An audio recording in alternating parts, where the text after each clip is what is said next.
But to the Trump revolution, I think this is much bigger than what you've been told by almost anyone, I think. I think our world has just been radically changed. Donald Trump has this week made an extraordinary series of deals in the Middle East, even with terrorists.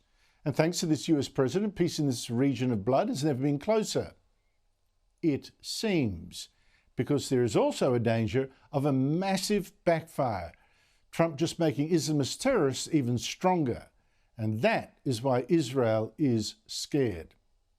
Trump's revolutionary changes actually started just before his visit this week, a visit still going on to Saudi Arabia, Qatar, and now the United Arab Emirates. A week ago, Trump suddenly declared he'd made peace with Islamist Houthi extremists in Yemen, who have for months and months fired missiles at Israel, missiles at ships using the Suez Canal, even at American warships.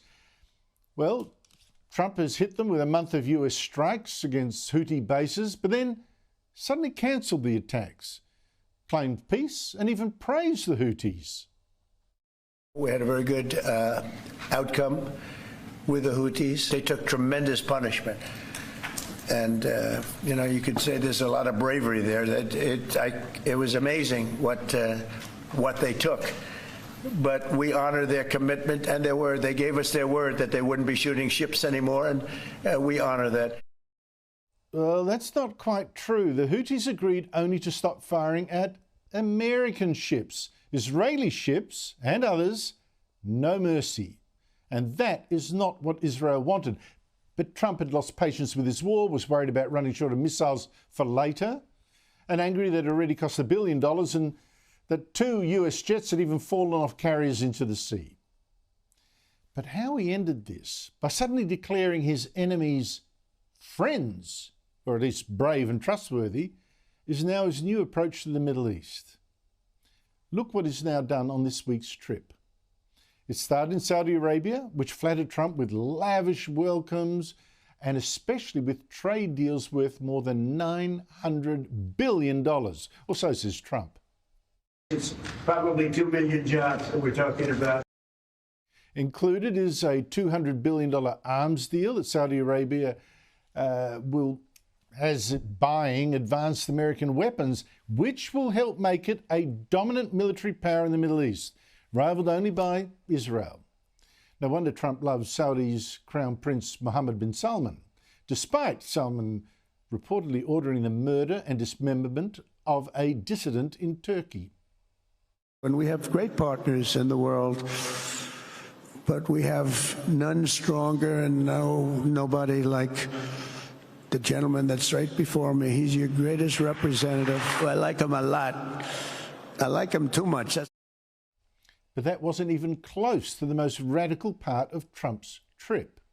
Trump also met the new interim president of Syria, Ahmed al-Sharaa, who was once the head of al-Qaeda in Syria, a man who was jailed by America for 6 years, who'd fought Americans.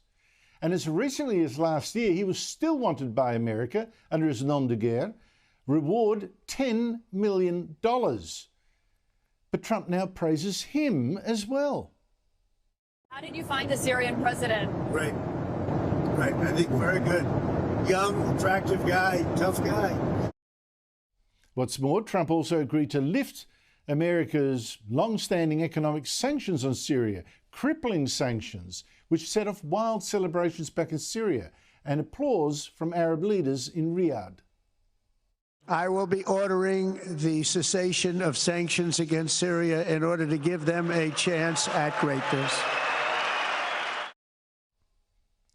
Now, again, that is not what Israel wanted. It wants Syria on its borders, kept weak, and doesn't trust that President Sharaa really is now a moderate. I mean, just last week, Sharaa appointed a former terrorist linked to the Islamic State as head of his army in North Syria. This is a murderer whose victims include a female politician. And Sharaa's militia have been killing Christians, Alawites, as recently as last week. But Trump's revolution still hasn't finished. In Qatar, Trump then announced more trade deals, almost $400 billion, another huge arms deal for Qatar, even though Qatar funds the extremist Muslim Brotherhood and shelters the headquarters there of Hamas, the terrorists behind the October 7 massacre. Yet now Qatar is such a Trump friend that it's actually giving Trump a $600 million flying palace as a personal gift. And Trump actually accepted. Now, the only good news for Israel in this trip is that Trump again said Iran could never be allowed to build a nuclear bomb. But the rest? Well, look, it is a huge change. And if it works, it will be brilliant. I mean, the Middle East, becoming close American allies, developing, becoming more moderate, intertwined with the world economy. But if it doesn't work out, say these ruling families get overthrown. It has happened before. Look at Iran. Well, for now, Trump is remaking the Middle East. And there is some hope.